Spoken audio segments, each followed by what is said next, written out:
அனைவருக்கும் வணக்கம் மக்களே.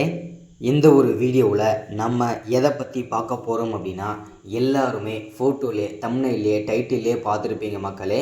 ஆமாங்க, 2025 டு 2026 ஆண்டிற்கான வேளாண்மை பட்ஜெட் கூட்டம் நடைபெற்றது. அந்த வேளாண்மை பட்ஜெட் கூட்டத்தில் விவசாயிகளுக்கு, சிறு குறு விவசாயிகளுக்கு கிட்டத்தட்ட 45,600 கோடி ஒதுக்கியிருக்கிறாங்க விவசாயிகளுக்கு நலத்திட்ட உதவிகளுக்காக. சரிங்களா? அது மட்டும் இல்லாமல் விவசாய கடன்கள், ஓகேங்களா, கிட்டத்தட்ட 1477 கோடி ரூபாய் விவசாய கடன்கள் அனைத்தும் தள்ளுபடி செய்ய போவதாக விவசாய பட்ஜெட் கூட்டத்தில் நடைபெற்றது. ஸோ இந்த முக்கியமான அறிவிப்புகளை பற்றி தான் நம்ம பார்க்க போகிறோம். சரிங்களா? இது மட்டும் இல்லாமல் 5 சவரனுக்குள்ளே, ஓகேங்களா, அதாவது நகை கடன்களும் 5 சவரனுக்குள்ளே எந்த வங்கி கணக்கில் வைத்திருந்தால் தள்ளுபடி செய்யப்படும் அப்படின்றதுக்கான முழுமையான அப்டேட்டையுமே பார்க்க போகிறோம்.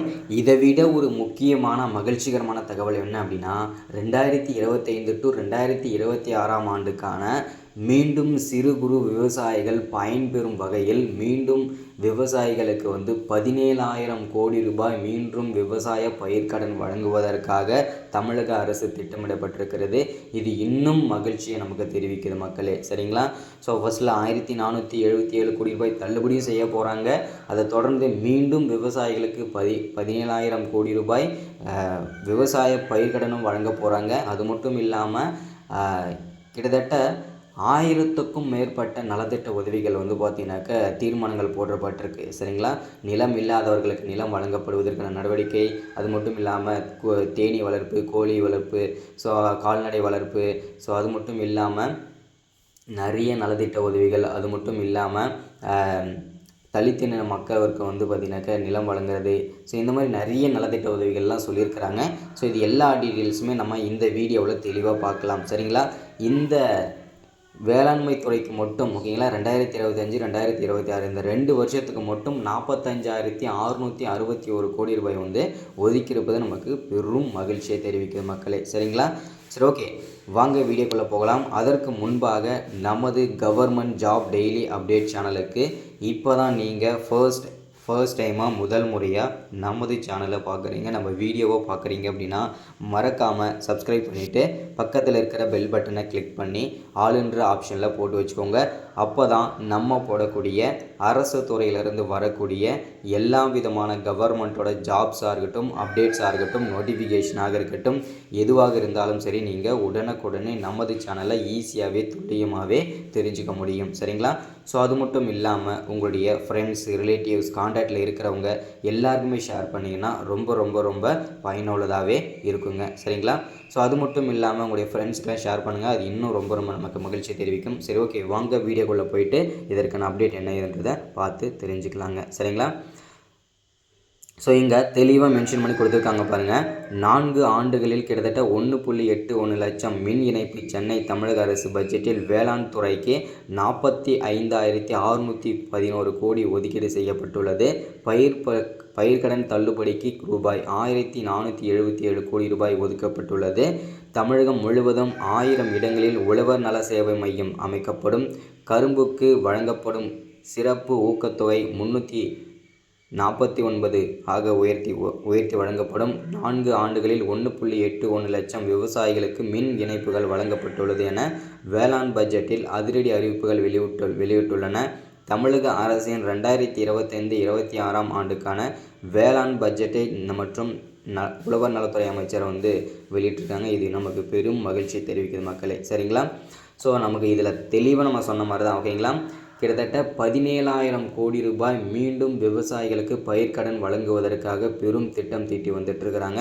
இது நமக்கு பெரும் மகிழ்ச்சி தெரிவிக்குது. சரிங்களா? ஸோ அதில் அடுத்ததான் நம்ம சொல்லியிருக்கிறது என்னென்னா, எம்ஆர்கே பன்னீர்செல்வம் அவர்கள் தான் சட்டப்பேரவையில் பார்த்தீங்கன்னாக்கா தாக்கல் செஞ்சுருந்தாங்க இந்த அப்டேட், ஓகேங்களா.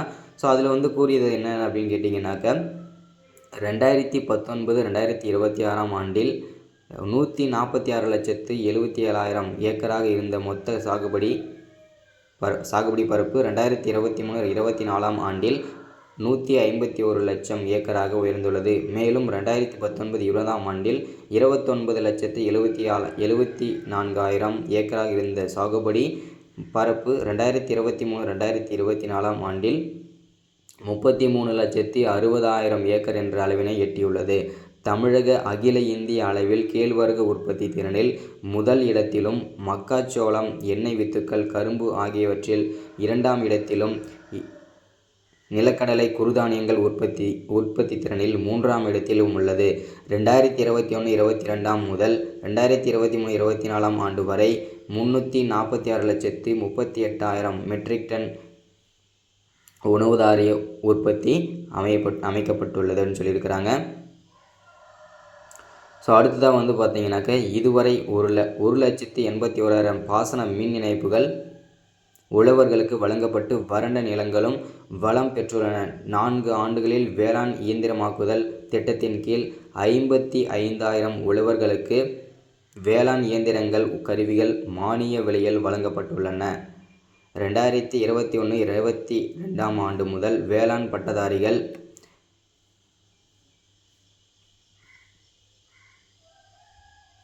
இது எல்லாமே பார்த்திங்கன்னா வழங்கி வந்துட்டுருக்குறாங்க. இது பெரும் மகிழ்ச்சி தெரிவிக்குது. ஸோ இவ்வளோ ஒவ்வொரு விஷயத்துக்குமே வந்து பார்த்திங்கனாக்க விவசாயத்துக்கு அவ்வளோ வந்து பார்த்திங்கன்னா பாடுபட்டுருக்காங்க. ஸோ இதில் வந்து பார்த்திங்கன்னா தொழில் முனைவோருக்கும் சரி, திட்டத்தில் வந்து கிட்டத்தட்ட 435 இளைஞர்களுக்கு வேளாண் சார்ந்த தொழில் சங்க, அதாவது பார்த்திங்கன்னா தொழில் தொடங்குறதுக்கு வந்து அதற்காகவும் கடன் மானியம் வகையில் வந்து பார்த்திங்கன்னா மானியம் வந்து வழங்கிட்டு இருக்காங்க. ஸோ இதை தான் வந்து பார்த்திங்கன்னா அதில் வந்து மென்ஷன் பண்ணி சொல்லியிருக்கிறாங்க. சரிங்களா? ஸோ இதில் வந்து பார்த்திங்கனாக்கா இந்த நிதிநிலை அறிக்கை வேளாண் பெருமக்கள் மிடுக்காக நகை போட்டு மகிழ்ச்சி அடையும் வகையில் நிறைய நலத்திட்ட உதவிகள் செஞ்சிட்ருக்காங்க. இதில் வந்து முக்கியமாக நம்ம பார்க்க வேண்டியது என்னென்னா நகைக்கடன். சரிங்களா? இந்த நகைக்கடன்களில் வந்து பார்த்திங்கனாக்கா கிட்டத்தட்ட 5 சவரனுக்குள்ளே, சரிங்களா, யாரெல்லாம் வந்து 5 சவரனுக்குள்ளே இந்த நகைக்கடன் வைத்திருக்கிறார்களோ அவர்களுக்கு அனைவருக்குமே தள்ளுபடி செய்வோம் என்று தமிழக அரசு வந்து அறிவிப்பு வெளியிட்டிருக்கிறாங்க. இது வந்து யாருக்கெல்லாம் வந்து பொருந்தும் அப்படின்னு கேட்டிங்கனாக்க 5 சவரனுக்குள்ளே வைத்திருக்கிறவங்களுக்கு, அதே மாதிரி எந்த வங்கிகளில் நீங்கள் வைத்திருந்தாலும் சரி அதில் வந்து பார்த்திங்கன்னா கண்டிப்பாக தள்ளுபடி செய்யப்படும் என்று தீர்மானங்கள் போடப்பட்டாச்சு. சரிங்களா? இது நமக்கு ரொம்ப மகிழ்ச்சிகரமான தகவல். இது மட்டும் இல்லாமல் என்னென்ன கடன்கள் வாங்கினாங்களோ கூட்டுறவு வங்கிகளில் வந்து பார்த்திங்கனாக்கா கூட்டுறவு பேங்க்கில் வந்து என்னென்னலாம் நீங்கள் வந்து லோன் வாங்குறீங்களோ, கடன் வாங்குறீங்களோ அது எல்லாமே தள்ளுபடி செய்யப்படும். அதற்காக தான் கிட்டத்தட்ட 1,477 கோடி ரூபாய் வந்து ஒதுக்கி இருக்கிறாங்க. இது நமக்கு இன்னும் பெரும் மகிழ்ச்சியாக தெரிவிக்குது இல்லையா? ஸோ அதனால் வந்து பார்த்திங்கனாக்கா எல்லாருமே வந்து பார்த்திங்கனாக்கா இதில் வந்து கொடுத்துருக்குறாங்க. ஸோ அடுத்ததான் மீண்டும் விவசாயிகளுக்கு வந்து பார்த்திங்கன்னா பயன்பெறும் வகையில் தான் வந்து இது எல்லாமே நடந்திருக்குது. அவங்களுக்கு மீண்டும் பயன்பெறும் வகையில் பயிர்க்கடனுக்காக கிட்டத்தட்ட 17,000 கோடி வந்து பார்த்திங்கன்னா ஒதுக்கீடு செஞ்சுருக்கிறாங்க. ஸோ இதை வந்து பார்த்திங்கனாக்கா ஒவ்வொரு கூட்டுறவு வங்கிகளையுமே கணக்குகள் வைத்திருக்கக்கூடிய விவசாயிகள் வந்து பயன்பெறும் வகையில் தான் இது எல்லாமே பண்ணியிருக்கிறாங்க. சரிங்களா? ஸோ இதில் எல்லாமே இந்த பிடிஎஃப்பில் சொல்லியிருக்கிறது. ஸோ இதில் வந்து பார்த்திங்கனாக்கா இதில் எல்லாமே பிடிஎஃபாக கொடுக்குறேன், நீங்களே படிச்சிடலாம். ஓகேங்களா? ஸோ இன்றைக்கான வீடியோவில் அப்டேட் இது தான். ஸோ அடுத்த வீடியோவில் முக்கியமான அப்டேட்லாம் நம்ம தொடர்ந்து கொடுப்போம். ஸோ மறக்காமல் சப்ஸ்கிரைப் பண்ணுங்கள், லைக் பண்ணுங்கள், ஷேர் பண்ணுங்கள். அடுத்த ஒரு முக்கியமான வீடியோவில் சந்திக்கிறேன். தேங்க்யூ.